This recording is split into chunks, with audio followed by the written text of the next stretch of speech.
भय प्रगट कृपाला दीन दयाला कौशल्या हितकारी हर्षित महतारी मुनि मनहारी अद्भुत रूप निहारी।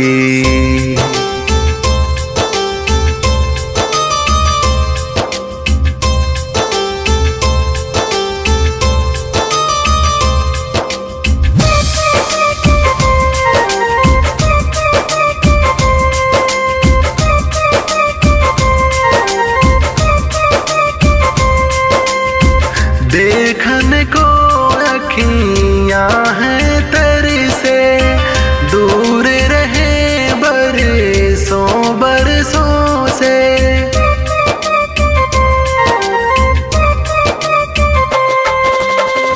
देखन को अखियाँ हैं तेरी से दूर रहे बरसों बरसों से। थकती न अखियाँ उनको निहारे हैं अवध में राम पधारे हैं। अवध में राम पधारे हैं झूमो जी सबसे न्यारे हैं। गाओ जी राम हमारे हैं।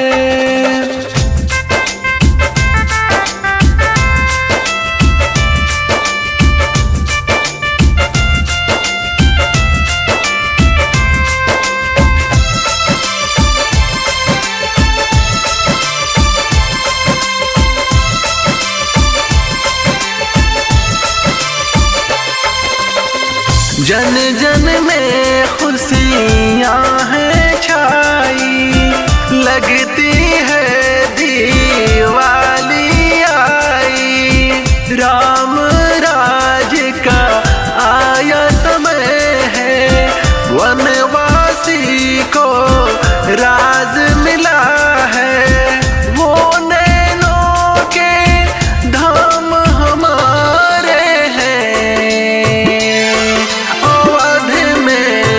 राम पधारे हैं। अवध में राम पधारे हैं झूमो जी सबसे न्यारे हैं। गाओ जी राम हमारे हैं।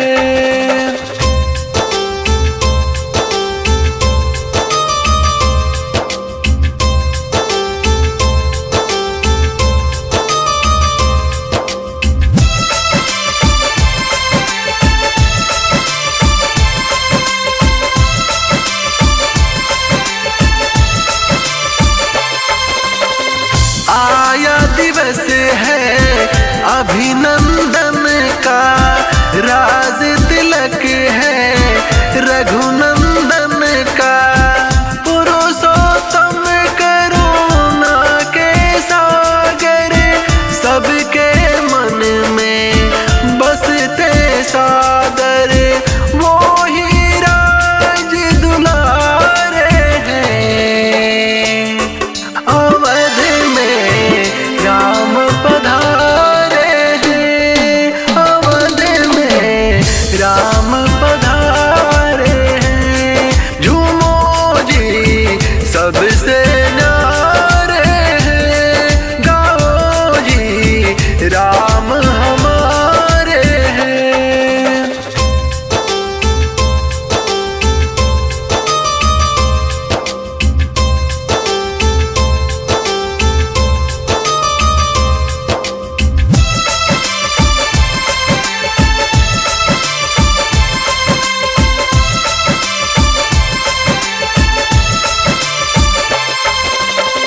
दीक दिशाएं वंदन करते देव मुनि रज चंदन करते। बन बन भटके वो बरसों से दूर रहे अपने ही हक से। सब अखियों के तारे